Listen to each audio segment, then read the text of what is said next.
Hello students, मैं doctor Sarabjit राला। आज आप मेरे साथ पढ़ेंगे डीहाइड्रोहैलोजिनेशन ऑफ साइक्लोअल्केन्स। तो हमारे पास पहले साइक्लोअल्केन की डिस्कशन है कि साइक्लोअल्केन्स क्या होते हैं। Like this, if we have here this one, so this is called here bromo cyclohexane.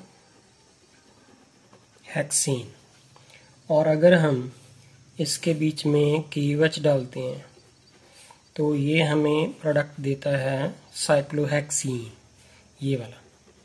This is called here cyclohexene with loss of what here HBr। ये यहाँ से एलिमिनेट हो जाता है। सो अब हम इसका स्टडी करेंगे मैकेनिज्म कि how exactly this is happening. So let's start the mechanism of this reaction. जैसे कि ये रिएक्टेंट है, ये प्रोडक्ट है और ये क्या है, रिएजेंट। तो मैं सबसे पहले यही डिस्कशन करता हूँ कि यहाँ पे जो रिएजेंट है, that reagent break down into the K positive and here is the OH negative ion, that is potassium hydroxide break down into its ion when dissolve into water. Now what will happen here in the next step, we have here this one, this is called here bromocyclohexane. और यहाँ पे हमारे पास 2H हैं, ये वाले वो पहले यहाँ पे इंडिकेट नहीं किए थे। Now what will happen here, यहाँ पे हम बेस डालेंगे। जो बेस है, ये ब्रोमीन की इलेक्ट्रोनेगेटिविटी कार्बन से ज़्यादा है क्योंकि ये ब्रोमीन इस कार्बन के साथ जुड़ा हुआ है। तो ये ब्रोमीन अगर अपनी इलेक्ट्रोनेगेटिविटी विथड्रॉ कर लेता है तो साइमल्टेनियसली क्या होगा कि ये जो बेस है वो इस H प्रोटॉन को अब्स्ट्रैक्ट कर लेगा और ये साथ में ये वाला यहाँ पे इलेक्ट्रोनेगेटिविटी डोनेट करेगा।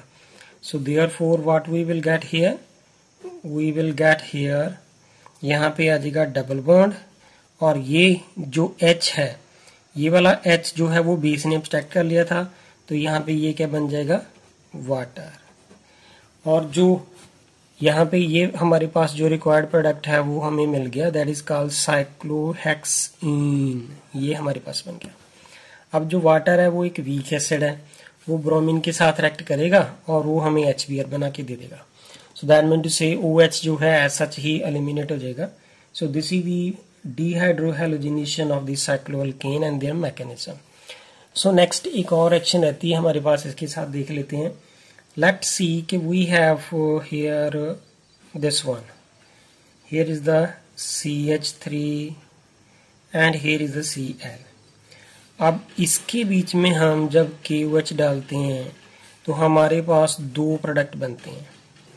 तो वो कौन से हैं, एक तो ये बनेगा CH3 this one और दूसरा प्रोडक्ट है जो वो होगा ये वाला CH2 और ये बनेगा हमारे पास मेजर, इसको हम लिखेंगे दिस इज मेजर प्रोडक्ट, और ये क्या होगा, माइनर, यानी कि इसकी पॉसिबिलिटी कम है। तो वाई इसकी पॉसिबिलिटी कम है वो हमारे पास इसकी एक्सप्लेनेशन मैकेनिज्म में आएगी। तो ये जो हमारे पास प्रोडक्ट बने हैं, तो अगर मैं यहाँ से काउंटिंग करूँ 1 2 3 4 5 ये 6, तो ये क्या बन गया यहाँ पे 1 methyl, here is the cyclohexene, ये वाला। और ये हमारे पास क्या है, इट इज द मिथाइलिन, इसको हम बोलते हैं मिथाइलिन। तो ये बन गया हमारे पास मिथाइलिन एंड साइक्लोहेक्सीन। सॉरी, ये वाला जो है मिथाइलिन और ये हमारे पास ये जो रिंग है ये क्या है, साइक्लोहेक्सीन। यहाँ पे मैंने लिखूंगा साइक्लोहेक्सीन है, ये यहाँ पे तो डबल बॉन्ड नहीं है ना, तो ये मिथाइलिन, मिथाइल से बन गया मिथाइलिन क्योंकि यहाँ पे डबल बॉन्ड है। सो ये हमारे पास मेजर है और ये हमारे पास जो है वो माइनर है। तो now why it is the major and why this is minor, तो we will explain this by the mechanism.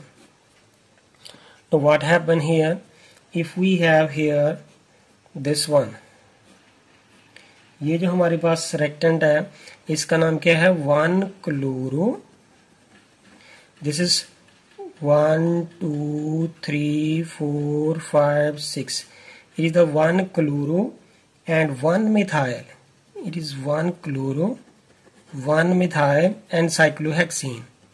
Cyclohexane. तो ये मैंने यहाँ पे लिख दिया CH3 और यहाँ पे ये Cl। So this is the 1-chloro-1-methyl cyclohexane. अब इसके बीच में हमने डालना है KOH। तो आपको याद होगा कि जो KOH है वो क्या देता है, यहाँ पे KOH जो है वो K positive plus OH negative ion देता है। तो यहाँ पे सेटजफ रूल अप्लाई होता है। यहाँ पे हम कह सकते हैं कि हियर द सेटजफ रूल जो है वो एप्लीकेबल होगा। तो अकॉर्डिंग टू ये सेटजफ रूल होगी। तो यहाँ पे क्या होगा कि यहाँ पे 2 हाइड्रोजन है, ये वाले। सो नो व्हाट हैपन हियर कि अगर ये क्लोरीन, ये वाली क्लोरीन जो है, ये वाली क्लोरीन जो है वो इलेक्ट्रोनेगेटिव है, तो यहाँ से ये इलेक्ट्रॉन डेंसिटी विथड्रॉ कर ले। तो जब ये इलेक्ट्रॉन विथड्रॉ करेगी तो ये क्या बन जाएगी, Cl नेगेटिव।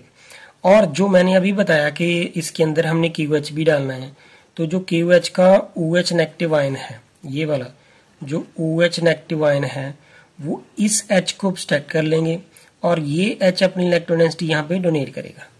तो therefore what we will get here, तो यहाँ पे CH3 और ये वाला H और ये C है, यहाँ पे ये H और OH जो है हमारे पास क्या बन जाएगा, H2O, और ये बॉन्ड यहाँ पे आ जाएगा और साथ में क्या बना, वाटर, और यहाँ पे Cl नेगेटिव है। तो ये तो हमारे पास एक पॉसिबिलिटी है। दूसरी पॉसिबिलिटी जो हमारे पास है वो देखें क्या है कि अगर तो हम इसको ऐसा लिख लें कि ये वाला जो है 1-क्लोरो और इसका एक H मैंने ऐसे लिख लिया, ये वाला। अब ये वाले तो 2 H यहाँ पे हैं, लेकिन हम अब उसकी डिस्कशन ही नहीं करेंगे क्योंकि दूसरी पॉसिबिलिटी डिस्कस करनी है। तो अगर तो ये वाला बॉन्ड यहाँ से रिमूव हो जाता है क्योंकि chlorine is more electronegative than that of this carbon, तो इस कार्बन के ऊपर कौन सा चार्ज आएगा, पॉजिटिव। तो हमारे पास ये पॉसिबिलिटी है कि ये जो CH3 है ये अपनी इलेक्ट्रॉन डेंसिटी यहाँ पे डोनेट कर दे। तो देयरफॉर इन दैट केस जो बेस है वो बेस इस प्रोटॉन को सब्ट्रैक्ट कर लेगा। So no what we will get here, we will get is this one CH2, which is called here methylene cyclohexane. So this is the minor product और ये है मेजर। अब यहाँ पे डिस्कशन आ गई कि ये मेजर क्यों है और ये माइनर क्यों है, क्योंकि अक्रॉस दी डबल बॉन्ड जो है वो सब्स्टिट्यूशन हाई है। इस केस में सब्स्टिट्यूशन हाई है अक्रॉस दी डबल बॉन्ड, इस कार्बन और इस कार्बन के बीच में डबल बॉन्ड है और यहाँ पे सब्स्टिट्यूशन जो है वो है। लेकिन यहाँ पे ये वाला तो डबल बॉन्ड ही इस तरफ चला गया, तो यहाँ पे तो सब्स्टिट्यूशन भी नहीं है। तो यहाँ पे 1, ये कार्बन की वैलेंसी देखिए कितनी है, हियर इज 1 2 3 4, और इस कार्बन के साथ यहाँ पे ये 2 हाइड्रोजन लगे हैं, तो यहाँ पे तो सब्स्टिट्यूशन फिजिबल ही नहीं है।